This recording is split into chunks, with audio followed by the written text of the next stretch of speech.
మోను అయితే అమ్మ వాళ్ళ ఇంటి దగ్గరే ఉంది. నేను వెళ్ళి తీసుకొని రావాలి. సో ఫ్రెండ్స్, ఇప్పుడైతే నేను ఈవినింగ్ పూట ఇంట్లో పని అయితే చేసుకుంటున్నాను. సోనుగాడైతే ఫోన్ చూస్తుంది. ఇంకా బట్టలైతే మడతలేస్తున్నా. మాకు షెల్ఫులు లేవని చెప్పాను కదా, ఇలా ట్రేలలో పెట్టి నీట్గా సదురుతున్నాను. సో ఎవరి బట్టలు వాళ్ళకి సపరేట్గా పెడతాను. సో మనకి ఉన్నవే అడ్జస్ట్ అవ్వాలి కదా. పిల్లల బట్టలకేమో కింద ట్రే యూజ్ చేస్తాను, పెద్దవాళ్ళకేమో పై ట్రే యూజ్ చేస్తాను. ఇంట్లో నాకు నచ్చని పని ఏదన్నా ఉందంటే ఈ బట్టలు మడతేయడమే. మస్తు చికాకేసిద్ది, ఎవరికి వాళ్ళకి సపరేట్గా పెట్టాలి, మొత్తం చూడాలి అనేసి. సో మా పిల్లలైతే బట్టలు అయితే మొత్తం గుంజవతలు పడేస్తూ ఉంటారు. అందుకే ఇంకెప్పటికెప్పుడు నీట్గా సర్దుకుంటూ ఉంటాను. ఛానల్ 1,00,000 సబ్స్క్రైబర్స్కి దగ్గరగా ఉంది. ఇన్ కేస్ ఎవరైనా సబ్స్క్రైబ్ చేయకుండా వీడియోస్ చూస్తున్నట్లయితే వెంటనే సబ్స్క్రైబ్ చేసుకొని 1,00,000 కంప్లీట్ చేసేయండి అబ్బా. నేను మా సోనుగాడు పట్టుతో ఉన్నప్పుడు నుంచి యూట్యూబ్ అయితే స్టార్ట్ చేశాను. సో అది చాలా కష్టపడ్డాను. మోనిటైజేషన్ అవ్వాలి, సో గూగుల్ పిన్ రావాలని, ఇవన్నీ చాలా కష్టపడ్డాను ఆ పట్టుతో ఉండే. ఎందుకంటే నా సిచ్యువేషన్స్ నాకు తెలుసు. సో అలాగ ఉండి ఇంత దాకా రాగలిగాను. ఈ మధ్య స్టడీ మీద, పిల్లల మీద కాన్సన్ట్రేషన్ చేసి యూట్యూబ్ సరిగ్గా పట్టించుకోవట్లేదు. అందుకే గెయిన్ అయిన సబ్స్క్రైబర్స్ మొత్తం ఇంక్రీజ్ అయిపోతున్నారు. సో మీరు ఎవరైనా సబ్స్క్రైబ్ చేసుకోకపోతే సబ్స్క్రైబ్ చేసుకోండి, ఓకేనా. వీడియో నచ్చితే కూడా లైక్ చేయండి. సో నేను చెప్పాను కదా, ఈ మధ్య షార్ట్స్ 3 మినిట్స్కి పెట్టేశారనేసి.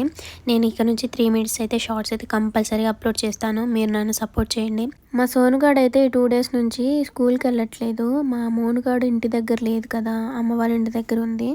సో న్యూ ఇయర్కి అయితే వెళ్ళింది తను. తిను కూడా ఉండమంటే ఉండకుండా నాతో పాటు వచ్చేసింది. వాళ్ళ అక్క ఉన్నప్పుడే స్కూల్కి వెళ్ళాలంటే అంతంత మాత్రం ఊరికి ఏడుస్తూ ఉండేది. ఇంక ఇప్పుడు వెళ్ళిద్దా చెప్పండి, వెళ్ళకుండా హాయిగా తిరుగుతూ ఉంది. ఇంకా నాకు కూడా కాలేజెస్ స్టార్ట్ అయిపోయాయి. అసలు జనవరి 2 నుంచి అన్నారు, కానీ ఇంకా నేనే వెళ్ళట్లేదు. సో ఈ సెమ్కి మాత్రం ఎట్లుంటుందో తెలీదు. ఇంటి దగ్గర ఉండి చదువుకుంటానో తెలీదు, కాలేజీకి వెళ్తానో తెలీదు. ఇంకా సంక్రాంతి అయిపోయిన తర్వాత ఏదో ఒకటి కన్ఫర్మ్ చేసుకుంటా. గాడు ఈ మధ్యలో బాగా మాట్లాడుతుంది ఫ్రెండ్స్, పెద్ద పెద్ద మాటలు వచ్చేస్తున్నాయి. ఇంకా ఈమెను ఎలా కంట్రోల్ చేయాలో అర్థం కావట్లేదు. ఇప్పుడు నేను ఏదన్నా ఒక మాట చెప్పాను అనుకో, ఇది నాకు రాదు అనేసి అంటే, ఎందుకు రాదు, నువ్వు పెద్దదానివే కదా, నీకేం రాదు అన్నట్లు మాట్లాడుతుంది. అసలు ఆమె మాట్లాడే మాటలకి నా దగ్గర అసలు ఆన్సర్సే ఉండట్లేదు.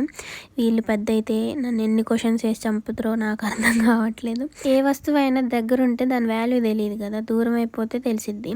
అలాగే మా సోను పాప ఏమంటుంది తెలుసా, వాళ్ళ అక్కని, అక్క ఉంటే బాగుండేది, అక్కతో ఆడుకునేదాన్ని, మా అక్క లేదు ఎలా అనేసి టీవీ చూసుకుంటూ వాళ్ళ డాడీతో చెప్తుంది.